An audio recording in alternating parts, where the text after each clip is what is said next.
अब इंडिया के पास कुछ निगेटिव पॉइंट्स को ज़रा ध्यान दीजिए। इंडिया जो है ना, नेपाल और भूटान के साथ ऐसे ट्रीट करता है जैसे वो उसके छोटे भाई हैं। नहीं, आदमी छोटे भाई को कर देता है। तो ये इंडिया की भी कमी है। इंडिया को भी सोचना चाहिए कि देश जो है वो क्षेत्रफल से बड़ा छोटा नहीं होता है। हमको नेपाल को एक बराबरी का पार्टनर के हिसाब से ट्रीट करना चाहिए। ये इंडिया की मिस पॉइंट है जो इसे छोटे भाई की तरह ट्रीट करता है। इस बात को हम भी मानते हैं।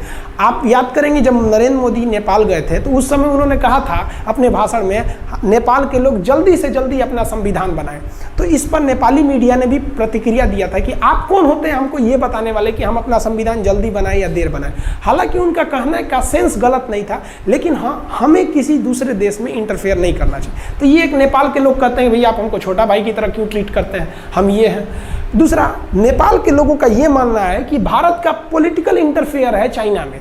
हालांकि इसको कभी प्रूव नहीं किया जा सकता, लेकिन चाइना उन लोगों का कहना है कि 2015 में मधेसिया के मैटर पे इंडिया काफ़ी रिजिड हो गया था चाइना को नेपाल के प्रति। तो एक दूसरा निगेटिव पॉइंट है जो नेपाल के लोगों के दिमाग में है। दूसरा, अगर आप ट्रेड को देखिएगा तो ट्रेड की अगर बात करेंगे व्यापार से, तो नेपाल से हम बहुत ही कम चीज़ों को आयात यानी इंपोर्ट करते हैं और ज़्यादातर वहाँ एक्सपोर्ट करते हैं। यानी ट्रेड के मैटर पे नेपाल को घाटा होता है और इंडिया को फायदा होता है। एक ये भी एक निगेटिव कंसर्न भरा हुआ है। दूसरा, लो एफडीआई, भारत से बहुत ही कम फॉरेन डायरेक्ट इन्वेस्ट नेपाल को जाता है। यानी भारत से बहुत कम उद्योगपति वहां जाके पैसे लगाते हैं।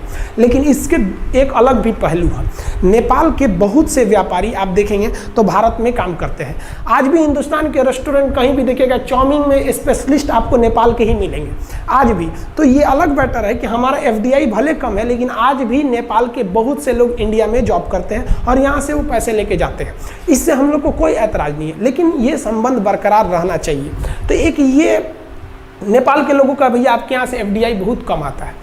तो ऐसा नहीं है कि केवल इंडिया ने निगेटिव ही काम किए, कुछ इंडिया और नेपाल दोनों के प्लस पॉइंट है। यहाँ हम भले लिख दिए इंडिया के plus point, but India Nepal दोनों के प्लस पॉइंट है। इंडिया प्लस नेपाल दोनों का प्लस पॉइंट। क्या प्लस पॉइंट? कि दोनों ने अपने बॉर्डर को खोल रखा है एक दूसरे के लिए। ओपन बॉर्डर है, ऐसा नहीं कि पाकिस्तान की तरफ बहुत टेंशन रहता है। केवल चेकिंग होती है कि आप गैर कानूनी चीज़ों को तो नहीं ले जा रहे हैं। तो ये दोनों के प्रयास से होता है। दोनों के लिए मार्केट एकदम खुले हुए हैं, ओपन मार्केट की तरह है। दोनों देशों ने अपने लिए प्लस पॉइंट देखिएगा तो दोनों में आप यहाँ से वहाँ जा सकते हैं बिना वीज़ा का, वहाँ से यहाँ आ सकते हैं। हिंदुस्तान में बहुत से लोग 1 जनवरी घूमने जाते हैं। काठमांडू बहुत ही सुंदर शहर है, प्राकृतिक दृश्य नेपाल में बहुत अच्छे हैं। तो ये दोनों के लिए अच्छे हैं। अब देखिए सार्क सैटेलाइट, मोदी जी ने सार्क देशों के लिए अपना सैटेलाइट बनाया था। सार्क सैटेलाइट ये एक अच्छी पहल थी उनकी भी, नेपाल ने भी इसको एक्सेप्ट किया था। इसलिए हम दोनों के प्लस पॉइंट कह रहे हैं। नेपाल चाहता तो इस सैटेलाइट सिस्टम से अलग हो सकता था, जैसे पाकिस्तान अलग हो गया। तो ये दोनों के प्लस पॉइंट है। अब आप देखिए जरा, पाम ऑयल की बात करते हैं। पाम ऑयल मतलब एक पाम, देख सकते हैं आप इमेज में देखेंगे तो पाम ऑयल तेल होता है, वो बहुत एक सरसों तेल का आप सब्सटीट्यूट समझिए पाम ऑयल का। आप अगर मैप में देखेंगे, आप मैप में देखेंगे तो आपको थोड़ा अच्छे से समझ में आएगा कि नेपाल ने भारत से काफ़ी पैसे कमाए पाम ऑयल के थ्रू। कैसे पाम ऑयल के थ्रू कमा लिए? पाम ऑयल तेल होता है, वो नेपाल में नहीं होता बट नेपाल से आता है। कैसे? देखिए, वो पाम ऑयल इंडोनेशिया या मलेशिया में होते हैं पाम। तो नेपाल क्या करता है, यहाँ से पाम को मंगा लेता है और उसको रिफाइन करके तेल निकाल के उसे कहाँ भेज देता है? इंडिया में भेज देता है। जबकि ये पाम, कच्चा पाम कहाँ से मंगाता है? इंडोनेशिया और मलेशिया से मंगाता है और यहाँ से बेच देता है। तो भारत सरकार ने कहा कि भैया हम कच्चा पाम क्यों नहीं मंगा सकते यहाँ से, उसको पेड़ के केवल तेल तो निकालना है, हम निकाल लेंगे। तो नेपाल गवर्नमेंट ने कहा कि आप ये जो कह रहे हैं ठीक है, हम यहाँ से निकाल लेंगे, आप ही हमारा पाम को खरीदते हैं तेल को, अब हमारी कंपनियाँ तो बर्बाद हो गई। तो भारत सरकार ने नेपाल और बांग्लादेश इन दोनों को ये छूट दे रखा है कि आप अभी भी इंडोनेशिया और मलेशिया से कच्चा पाम लाइए, तेल निकाल के भारत में उसको बेच सकते हैं। भारत चाहता तो बंद भी कर सकता था इसको। तो ऐसा नहीं है कि दोनों देशों में बहुत ही तकरार है। हाँ, इधर कुछ दिनों में कुछ तकरार बढ़ गए, इसे सुलझा लेने की ज़रूरत है।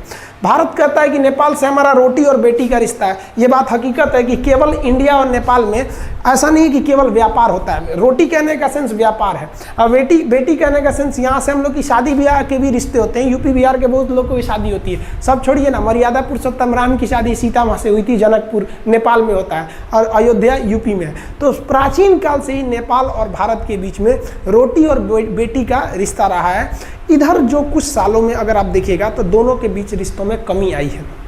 अगर आप कहें, अगर ये तकरार बढ़ते गया और अगर बॉर्डर सीज करने की बात आ गई या फिर आर्मी डिप्लॉय करने की बात आ गई, तो इसमें दोनों देशों को घाटा है। नेपाल को भी है और भारत को भी है। नेपाल अभी इधर पिछले 10-15 साल से काफ़ी तेज़ी से डेवलप हो रहा है, उसके डेवलपमेंट में बाधा आएगी। भारत जो अपना सपना देखता है $5 ट्रिलियन की इकोनॉमी होने की, वो बिना पड़ोसियों को साथ लिए पॉसिबल नहीं हो सकता है। दोनों देशों के टूरिस्ट में भी बाधा आएगी। तो ये समझना चाहिए दोनों देशों को। हम यहाँ कहेंगे कि यहाँ भारत से मिस्टेक हो रहा है, कि आप भारत को यहाँ पहल करना चाहिए, भारत सरकार को आगे बढ़ना चाहिए, उसे काफ़ी पोलाइटली समझाना चाहिए नेपाल से कि हमारे दोनों के बीच जो भी टेंशन है हम उसे सुलझा लेंगे। मेन टेंशन जो है वो काला पानी को लेकर है। ये जो काला पानी इशू है, इसी को लेकर मेन कंसर्न है, मेन टेंशन यही इसी को लेकर है। इसमें भारत सरकार को पहल करनी चाहिए। कहीं ना कहीं भारत सरकार से देर हो गया है, जो इतने टाइम लगा है। अगर आप 10 साल में देखेंगे तो नेपाल के लोगों के अंदर में ये भावना आ गई है कि इंडिया उनके इंटरनल मैटर में हस्तक्षेप कर रहा है। इसको सुलझाना भारत का काम है।